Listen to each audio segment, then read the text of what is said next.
welcome to episode number 106 of the LSR Podcast. My name is Matt Brown, joined each and every week by the brightest minds in all of the gaming industry. With me, I have Dustin Gouker. I have Adam Candee. You can follow them on the Twitter machine, absolutely free, and you should, at Dustin Gouker, at Adam Candee, 2 E's, no I. If you hate yourself, you can follow me at Matt Brown M2. We will talk about Canada. We will talk about Louisiana. We will talk about what's going on with this Miami Beach mayor. We're going to see what's going on there. The Tennessee, man, still a mess going on in Tennessee. And then, of course, our state updates and roundup. But let's kick things off here. Adam, listen, we don't get through a podcast, it seems like, without talking about something that has to do with DraftKings. And let's go ahead and kick things off here with something to do with DraftKings. The story that we have over at Legal Sports Report by Brad Allen on DraftKings executive compensation from the past year, I think is a really important story for understanding sports betting companies going public and what can be on the backside of these things. Not that it's necessarily nefarious or anything like that. I think it's important to understand when we talk about stock price going up, when we talk about how it relates to revenue, when we talk about EBITDA for these companies, what can be another part of the story, shall we say. So last year, we find out that the top 5 DraftKings executives made more than $500 million in compensation. Now, of course, it's a number that sounds huge just off its face, but of course you have to put it into context.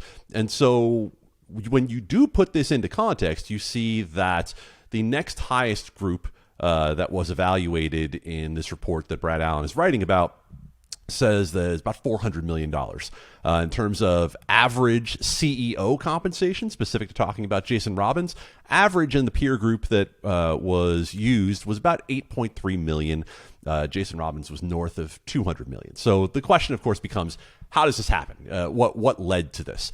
Now, what happened is that DraftKings, prior to going public, had set up a long-term incentive plan that could trigger on a number of different fronts. One was revenue, one was stock price, and one was EBITDA. Now, I thought what was interesting in this story is that only one of those had to hit in order for the compensation to pay out. Well, there are lots of ways to make a stock price go up, and when you're spending at the level that DraftKings has been spending, you certainly can make it look like things are going your direction, even when we see that it was a mixed bag. I mean, DraftKings obviously did acquire quite a bit of market share. They do have a number of things going positively in their direction, but the revenue losses for the company last year were substantial. And so the compensation paid out to the executives, I thought, was just an interesting aspect of how we look at how these companies manage themselves, how we look at revenue versus stock performance. And if you haven't read it yet, I highly suggest checking out Brad's work over at Legal Sports Report on this story. First, EBITDA, I know that's the way that you say it. I feel like it should be EBITDA because it sounds a little bit more sexy. Like Ibiza. You want it to sound like a beer from Louisiana, so you want it to be Abita. You're being a homer. I mean, I just want it to sound a little more. EBITDA, when you say it, it just doesn't sound. But we're talking about something sexy here. EBITDA, it should be Abita. Let me try another way. EBIT. Did you vacation in Abita this past week? Yes, I went on vacation to Abita this past week. I'm glad you have your vaccine passport so you can go to Abita. Dustin, with a story like this, I mean, as Adam said, it doesn't necessarily point to anything going on here that doesn't happen with any other company or something like that. It's more basically just kind of peeling back the layers of the onion here as to showing a little bit how the sausage is made for these guys making a bunch of money. Yeah, absolutely. And one thing I can tell you, I mean, the criticism from at least one analyst, I think, was that the targets were misset. I mean, good luck setting forecasts for anything going on in the U.S. right now. Like, back when these were set in 2019, could you really know exactly, one, what states were going to be open? Two, like, was DraftKings absolutely going to be number 1 or number 2 in all these states? I don't know if you could say that back then. So, I mean, it's real easy in retrospect to say, man, this was really easy. DraftKings targets they set for themselves, but that's not necessarily the case either, I don't think. And yeah, I mean, I mean, you get the jokes about lower the vig, lower the rake for DFS, but these guys have been doing this for a long time. I'm not going to say they deserve it. It is a lot of money that the founders got out of all of this, but they've been doing this for a long time. They built a what is now a market leading platform. You can from the ground up. But they kind of deserve some of this, I think, right? Mm-hmm. Maybe not the 240 million or 200 million numbers, but yeah, I think. I'll look at it. I look at it this way: if it were me, Adam, I would say that I definitely deserved the 240 million because, 240 million. You deserve 240 million and all expenses paid vacation to Ibiza. I think that would be great for you. I think it's exactly what you deserve. And it's important to note, as Dustin said, that what Morgan Stanley in the note said was the targets were set too low. And that there is a new incentive plan for this year that, frankly, is reachable in a way that Morgan Stanley also pointed out might not have been the best way to set it. But the DraftKings spokesperson who responded to our request for comment basically said, yeah, look, the stock took off in a way that we had no idea. We had no idea that the stock would rocket the way that it did. So it certainly was one of the reasons that compensation plan paid out the way that it did. Yeah, I think what Dustin made is a pretty good point that, listen, I don't think any of us thought the stock would have done what it did, because if that was the case, we would have unloaded all of our money into the stock because we would be super rich right now if that were the case. People just, I think, got super, super excited about the whole sports betting thing. And then, we've seen this with basically all of these gaming stocks here recently. Pretty interesting. Dustin, we got to put this on the list of T-shirts, by the way. We're going on vacation to Ibiza, so we're like, of the T-shirts that we're getting made, that are definitely getting made, because that's what we do here. We talk about T-shirts that we're going to make that we never make for the podcast, but put that one on the list. Hey, I got to say, I made a Play Pennsylvania and Play NJ T-shirt that exists in the real world. So really, those exist. Okay, I don't think you can buy those, but don't know about you, Adam. I don't have one. No, we're all still waiting on that Lions hat that Tums has too. So, oh man, yeah, we need that stuff someday. But Ibiza's not sexy though, man. I don't know where you're getting this. It's not sexy, but it's cute of you to think so. I'm just saying. Guys, as always, please subscribe, rate, and review over on Apple, Spotify, Stitcher, Google, any place that you can find podcasts. We're in there, and all of those help us climb up the charts, helps more people find this podcast. So we do appreciate all those as well. Dustin, we've talked probably, I guess, about the last 4 podcasts here about what's going on in Canada. It seems as if we continue to kind of progress here. Are we still progressing? We are progressing. We saw the end of last week the bill that would get rid of the ban on single game sports betting in Canada.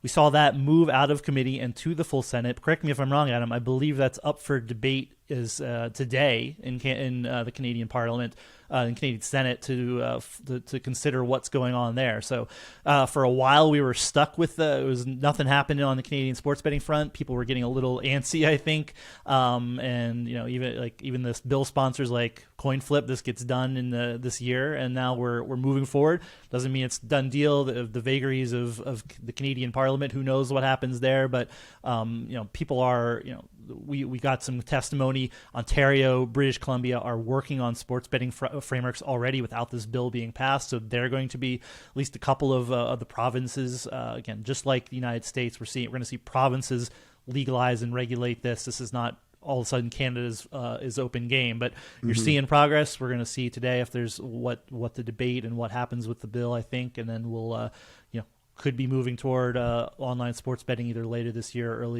early next in some provinces around Canada if all this goes to form. And Adam, we've said this a couple different times on the pod, but I mean, Canada, although in size and population don't really match up there, the population about that of California, we do expect it to be pretty significant and pretty major player when it comes to sports betting, just from anecdotal kind of stuff that we've gotten from people who've done some research up there, that it's, they like their sports, they like their home teams, they like to gamble. Sure, and we have some history when it comes to sports betting in Canada because They, like some of the U.S. states prior to the fall of PASPA, have a sports betting product that has been there. You can bet on parlays. So they're used to the idea if I have to bet multiple games, they just haven't had single game sports betting available to them legally. And so, actually, as Dustin said, correct me if I'm wrong, I was going to check our Slack chat to make sure that there wasn't any news coming out of that hearing today because we're recording right before that's all to start. So, we're tracking what's going on in Canada. They have till the end of the month to beat the end of the session to get something done. And the good thing that you can say is that despite the fact that it's not done yet, this does continue to get on calendars, get discussed, and get advanced. It could be just something that we're waiting till the last second for an answer on. And I'll point, if you consider Canada to be a state, it would be the largest state that has legalized sports betting. Mm-hmm. You can Google things like, is Canada a state, or why is Canada not a state, which I've learned to, which is exciting. Yes, that pops up in the Google machine as well. Adam, about half the clicks on these articles that have been popping up over at LSR are probably coming from my handful of friends down there in Baton Rouge and Shreveport. What is going on in Louisiana? Because that is the hot topic amongst my text group. I'm getting text messages every single day. We have a little group thing going on every other message right now is, hey, bro, is this getting done? I thought you said we were going to have this by the fall. You lied to me about DFS. Are you lying to me about sports betting? I didn't lie to you guys, by the way. It just, lawmakers didn't really prioritize that. But what's going on here in Louisiana? Can't believe you haven't added me to this group text yet as what's going on. I mean, because I could answer those questions as quickly as anybody else could. That's another one, actually, Matt, where I was checking our messaging right before we started recording the podcast, because that actually is moving at the moment here on the very last day of the Louisiana session. So what do we have coming into today? 3 bills that ultimately have to pass. You need something for the regulatory structure, you need for taxes, you need appropriations to all be put into the right buckets. And so one of those bills has passed, has been signed into law. The second of those bills just this morning received approval from the Senate and the House, and so that is on its way to the governor. So we're 2 out of 3. We need all 3. 3 does appear to be doing well today, so we should, capital S on should be done with this by the end of the day in a favorable state. And if the governor signed one bill, the governor will sign all 3 bills. That would mean that your friends in Louisiana, I would say safely by the Super Bowl, would have legal wagering available. It could be earlier during the football season, but considering it's June 10th and we still have to promulgate a regulatory structure and rules and licensing, et cetera, I wouldn't be counting on the beginning of football season. And Dustin, one of the reasons I think that this is fairly significant too is because I think the first iteration, whenever we were going through all this process with Louisiana, there wasn't going to be mobile registration, there wasn't going to be mobile sign up, and that changed along the way.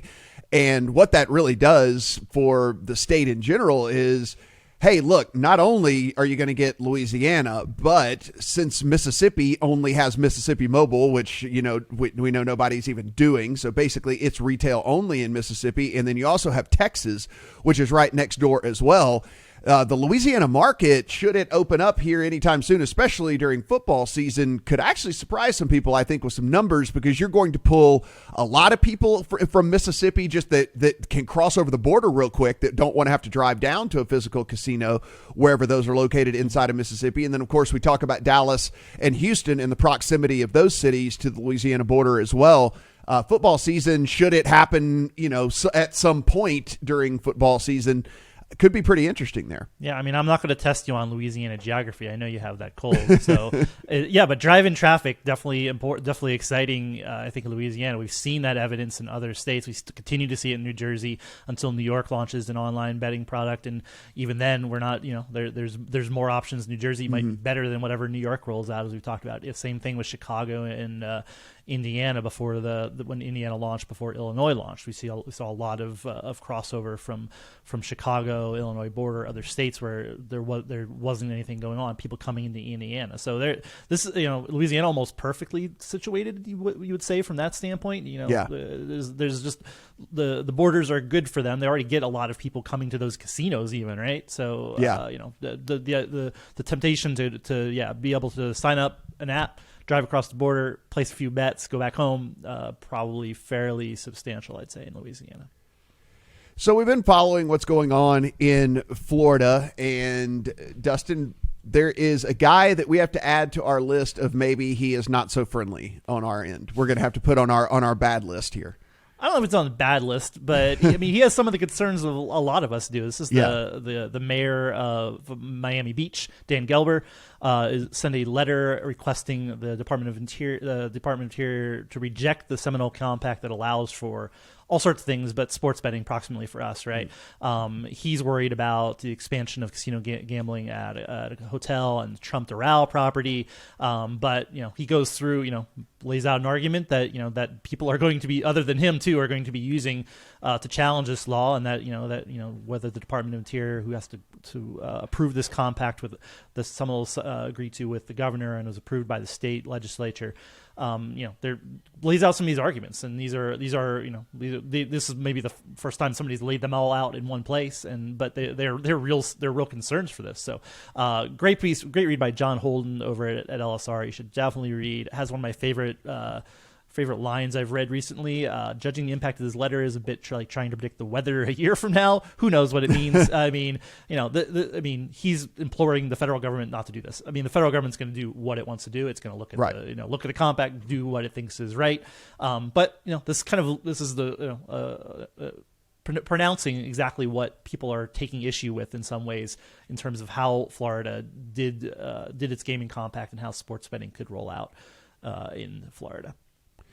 And Adam, it goes without saying, but we'll just reiterate here. I mean, again, of the kind of the crown jewels that are out there that we've talked about over the, since the inception of this podcast over the last, few years that we've been doing this, we've always talked about New York. We've always talked about California. We've always talked about Texas, and then Florida being kind of the fourth of those kind of crown jewels of these states, with tons of pro sports teams, tons of college teams, population, all the things like that would just make it a behemoth in the actual industry. Without question. And New York and Florida are both going to have some form of legal sports betting eventually.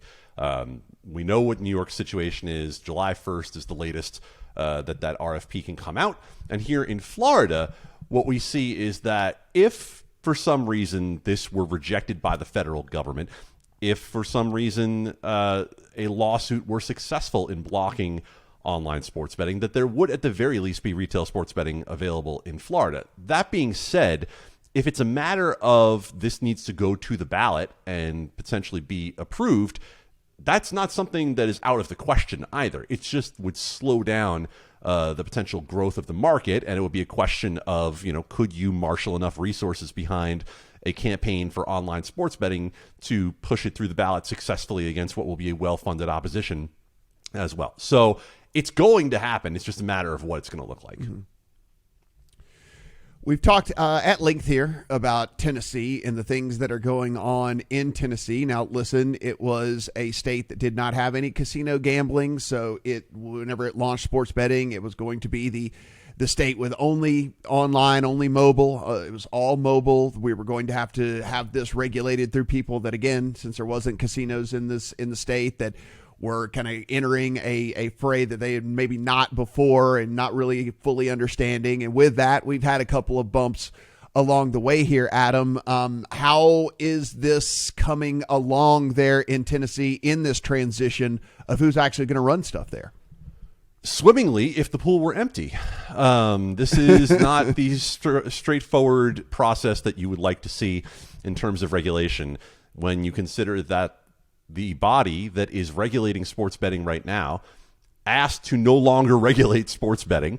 The state legislature passed a bill essentially transferring responsibility from the Tennessee Education Lottery, which had been the regulator, to the Sports Wagering Advisory Committee, which, as we talked about last week, is not necessarily made up of experts from the industry. It is sort of a hodgepodge group that's been thrown together, and they had their first meeting in the last couple of weeks.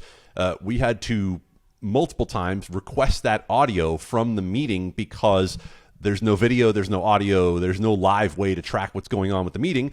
Why did we have to ask so many times? Well, as the committee said to us, to our Matt Waters, we don't actually have any staff yet. So we got to figure out who's supposed to get you that audio. Is it coming from us? Is it coming from the lottery? We don't really know. So they don't have staff. They don't have an executive director. They have 5 pending applications for legal sports books in Tennessee. And the general counsel of the lottery got up at the Sports Wagering Advisory Committee meeting this month and said, hey, we can't guarantee you that any of these applications that are in the pipeline right now are going to be ready by football season. Really? Wow. You have a market that produced one of the most successful launches in the country in terms of how much handle was taken in over its first few months. And you're essentially saying, well, we're not sure we're going to be able to expand it by the time next football season comes around, because they're saying, well, the next meeting of the lottery that would consider this is until August 18th. You've got 2 months to pull this together. I don't understand exactly what's going on here. You have 5 more sports books that want to play in your state, and you're saying, oh, Julio's about to take the field for crying out loud. You know what I'm saying? Julio's down the street now. Yeah, I mean, me and Julio down at the sports book are supposed to be able to get together here. Oh man, yeah. I mean, I say that like kind of jokingly, but seriously, I mean, we saw Tennessee was one of the very most homer markets that there was, and so with these sports books that want to come play in the sandbox, Dustin, it's like they're probably like, hey, look, we'd like to take some of these futures here on the Titans and some of these other teams because, like, these people like to bet the home team, so we'd really like to get that money flowing in here. No doubt. Yeah, and it is just aggravating. Like,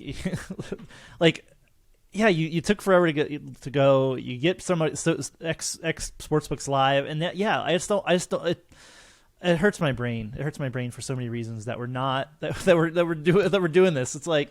And it's frustrating because they've like reinvented the wheel that doesn't need to be reinvented. Like you don't need to entirely piggyback off of what everybody else does, but is it really this hard? It's not this hard. We've got these books are generally. I mean, whoever the list of 5 sportsbook is, these are regulated in other venues. The due diligence has been done to some extent on them. You do not have to reinvent the wheel. You need to do your due diligence to make sure they're squared away. Obviously we know with the one sports book that's only in Tennessee that wasn't the place, but these guys are in these sports books are in almost every state, or multiple states at least. They're not they're not trying to get away with anything. So yeah, let's get these sports books live by NFL season, please, God. Yes, let them have an equal opportunity to succeed here, and finally here, as we do each week, Adam, take us home here with some state roundup. Well, let's start in the great state of Massachusetts, where we're going to have a hearing on sports betting next week. Now, that hearing will start on a particular day. I can't guarantee it will end on that day, though, because there are 24 bills that are under some form of consideration in Massachusetts. And it's sort of like, guys, I love the enthusiasm, but I'm not sure that 24 bills is necessarily the most efficient way to legalize sports wagering in your state. So good to see some motion happening in Massachusetts. Their legislature goes through the end of the year, so they have the same impetus that everybody else does. Let's try to get something up during football season, because if you look around Massachusetts, you see that Connecticut is on its way to having legal sports betting. New Hampshire already has legal sports betting. Maine is trying to legalize sports betting. Rhode Island has legal sports betting. And so Massachusetts is essentially bleeding dollars over the borders right now, and might be doing that more so with some of the other states that are coming to pass. States that have legalized sports betting and are getting going might not be the largest, but I think bear watching. South Dakota, we know voters approved legal sports betting in Deadwood in South Dakota in November. Those rules are on their way to getting done. It's going to be retail only. This is not a huge market in terms of having legal sports betting, but it's one of those things where you look and say, once there's a foundation in place, that there could be a way to build upon that and maybe have some form of mobile later on, because the rules in Wyoming do tend to be slightly open to interpretation in terms of whether there could be mobile. They're not going to do it right now, though. Wyoming is going to be mobile. In fact, it's going to be all mobile. In fact, it's going to be the second only mobile jurisdiction in the U.S. after Tennessee, which we just talked about. Their rules will be up for final approval by next month. They could be up and running by football season, reasonable tax rate, open market, all mobile, Wyoming is important to look at because it's going to offer a potential regulatory model for other states to take a look at. And so more states coming, and we are tracking all of the comings and goings, including a new bill in Ohio that should drop next week and some other developments across the country, as always, at LegalSportsReport.com. As we say each and every week here on the podcast, all the written words for all the stories that we talk about here on the pod, find over at LegalSportsReport.com. Go in, take in all of the great work that Adam and his team are doing over there, putting in the hard work, putting in the long hours, reading things and listening to things so you don't have to. And that is the best thing about LegalSportsReport.com. Follow Dustin on the Twitter machine at Dustin Gouker. Follow Adam at Adam Candee. 2 E's, no Y, and no need to follow me. Don't worry about it. For Dustin, for Adam, I'm Matt. Talk to you guys next week.